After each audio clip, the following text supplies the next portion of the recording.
क्या सिर्फ परिवार में कलह ही ये वजह रही कि आकाश आनंद को उन्होंने अपना उत्तराधिकारी नहीं बनाना चुना है, या फिर कोई और वजह है? पिछले दिनों हमने देखा कि प्रमुख रूप से कांग्रेस और सपा के विरोध में मायावती बोलती रही हैं। ऐसे में प्रेशर पॉलिटिक्स की भी चर्चाएं इस समय खूब हो रही है मायावती को लेकर। इन सब के बीच दलित पॉलिटिक्स की जगह क्या है? क्या मंझदार में दलित पॉलिटिक्स इस समय फंस गया है? उत्तर प्रदेश की राजनीति में क्या होगा? क्या वजह रही जिसकी वजह से दोबारा आकाश आनंद को उन्होंने अपना उत्तराधिकारी नहीं बनना चुना है? हमारे पॉलिटिकल एडिटर अदिति नागर इस समय न्यूज रूम से हमारे साथ कनेक्टेड है पूरे विश्लेषण के लिए। अदिति, क्या इंपॉर्टेंट फैक्टर्स आपको नजर आ रहे हैं, क्योंकि मायावती ने ये दूसरी बार डिसीजन लिया है? क्या परिवार में आंतरिक जो कलह है वो ही एक प्रमुख रूप से वजह नजर आती है, या फिर मायावती किसी प्रेशर में है, या फिर क्या वजह हो सकती है? क्योंकि हमने देखा कि आकाश आनंद की तरफ से जो पोस्ट किया गया, उन्होंने कहा कि मैं एक्सेप्ट करता हूं, उन्होंने जो भी डिसाइड किया है वो मेरे लिए पत्थर पर लकीर की तरह है। उम्मीद, आप जो कह रही हैं कि प्रमुख कारण क्या है, वो है उम्मीद। एक बार फिर उभरती हुई दलित पॉलिटिक्स। ये दलित पॉलिटिक्स ऐसा नहीं है आज से, जब मंडल कमंडल की राजनीति हुआ करती थी तब से दलित पॉलिटिक्स एक बहुत महत्वपूर्ण हिस्सा था देश की राजनीति का।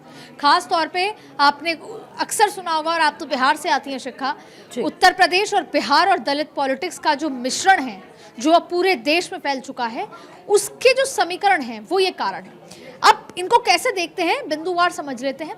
दरअसल देखिए, 2024 के चुनाव हुए या 2 बार ऐसा हुआ जब उत्तराधिकारी घोषित किया गया आकाश आनंद को, लेकिन इस बीच में कुछ ऐसी गतिविधि हुई, उन गतिविधियों के अलावा जब उनसे उनका पद लिया गया तो मायावती का ये मानना था कि काशीराम जी भी रिश्तेदारों में, परिवार में पद देने के लिए कभी मनाही नहीं थी बसपा में, लेकिन उसकी वजह से पार्टी का नाम खराब हो, उसकी वजह से पार्टी में कोई गलत तरीके की जो है विवाद हो, ये काशीराम जी नहीं मानते थे।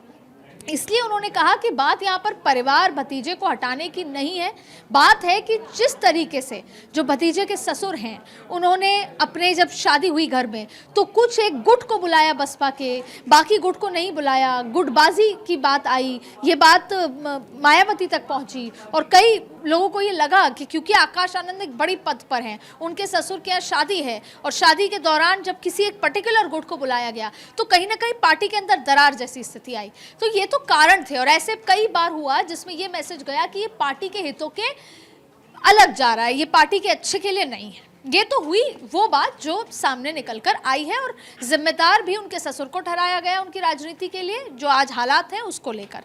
अब सवाल ये उठता है कि मायावती ऐसा क्यों कर रही हैं? तो आपको ये समझना होगा कि हरियाणा के चुनाव में जब जाट वर्सेस ऑल की राजनीति हुई तब एससी वोट बैंक बहुत महत्वपूर्ण था। महाराष्ट्र में जो बम्पर जीत हुई उसमें जो माइक्रो मैनेजमेंट बीजेपी ने एससी वोट बैंक में किया था, गांव-गांव चिन्हित करके जहां पर एससी वोट बैंक जबरदस्त थे वहां पर जाकर एससी नेताओं को भेजा, उनको कहा, और वो बीजेपी के साथ आए, और आप जीत के आंकड़े देख लीजिए।